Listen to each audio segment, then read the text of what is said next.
sa tuktok ng mundo. Ganda ng view.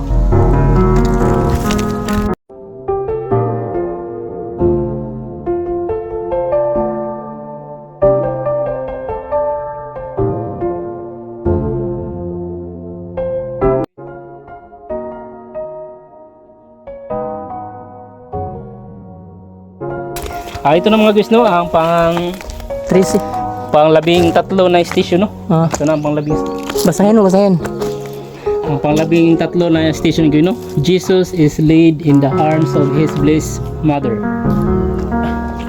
Pang Bisaya itong mga guys, di naman gusto. Ang paghinuna sa patayang lawas ni Jesus sa mga buktong sa iyang inahan na si Maria Santissima. Ano ang Bisaya nga guys? Ay, inahan na eh. Maria Si Santissima. Yang Mana apelido ni Maria? Ito. So, dito mga guys, i-translate lang yung Bisaya dito. Huwag kayong mag-alala, nandito lang ako. Videohan mo na lang. Na 13 station. Malalaki na pala mga palay na itinanim mo. Isang taon na yun dyan.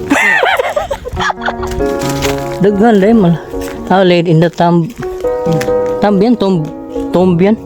Tomb. Tomb. Atay ba? Jesus laid.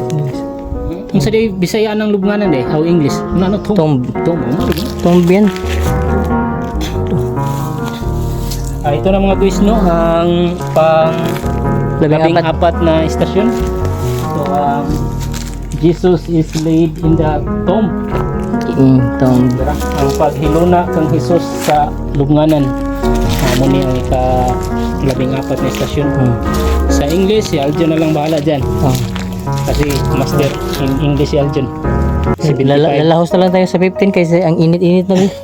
75 average. Akyat na naman kayo. Hinahinay tayo baka Hinahinay lang gusto. Kasi baka may bitin dito. yung tinatanim mo na damo. Yan na yung mga guys. May tiki pa sa babaw. Station. Ano ba? May Tiki ba? Ito na guys. Nasa ibabaw. Ito yung pang Jesus is raised from the dead. Ito na yung nag-resurrection siya. Resurrect.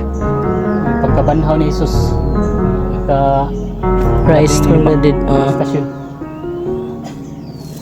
So ito na. So ito na mga guys, no. Tapos na nating bumisita dito sa 15 station at na-tour namin kayo ng maayos at may kunting joke. Kasi lagyan natin kunting joke para hindi boring yung video. Kasi ako lang yung seryoso, si Aljon yung joker. No, ito mga guys, at pagkatapos nito mga guys, punta tayo ka Mama Mary.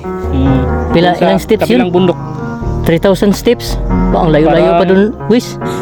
Wala yung kabot ng 3,000. Parang dalian mo kasi ang init na so mga guys, no, pupunta na tayo doon. Abangan natin lang ang pagdating namin doon sa kasi Mama Mary.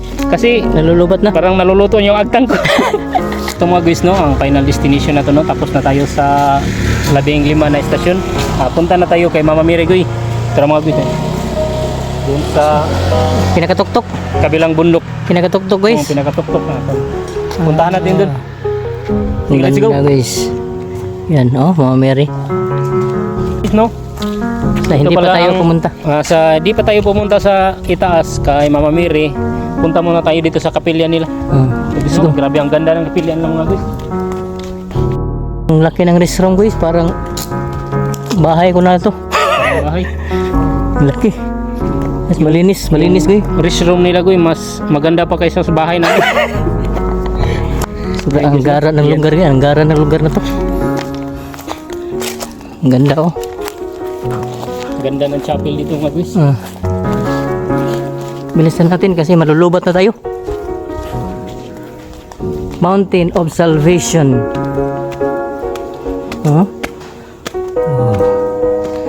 Ganda guys.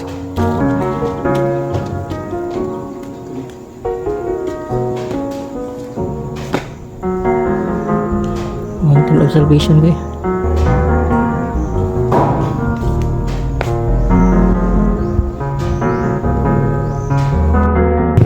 Punta tayo sa Mama Mary. Let's go!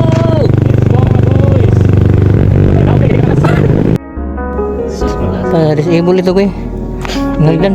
Ito na guys, papunta na tayo sa ano, Alright. Mama Mary. Alright, nandito na tayo. Kanina, nandun pa lang tayo sa baba. Parang Oh. teleport lang ah. Wow! Wow! Ganda. Ganda guys. Kasing ganda ng mga asawa natin. Hindi, walang Ito yung kasing ganda ni Mama pinakamagandang- Mary guys. Guys, ito Walang yung kasing ganda si Mama Mary. pinakamagandang spot. Oh, Ito yung pinakamagandang spot dito, guys. oh. Ito, yun. Wala. Parang ano lang eh. Parang plaza lang eh. Oo. Pero maganda guys, maganda. Maganda. Maganda. Pero mas maganda yung asawa ko. Uy, Anyways. uy. Ano ba?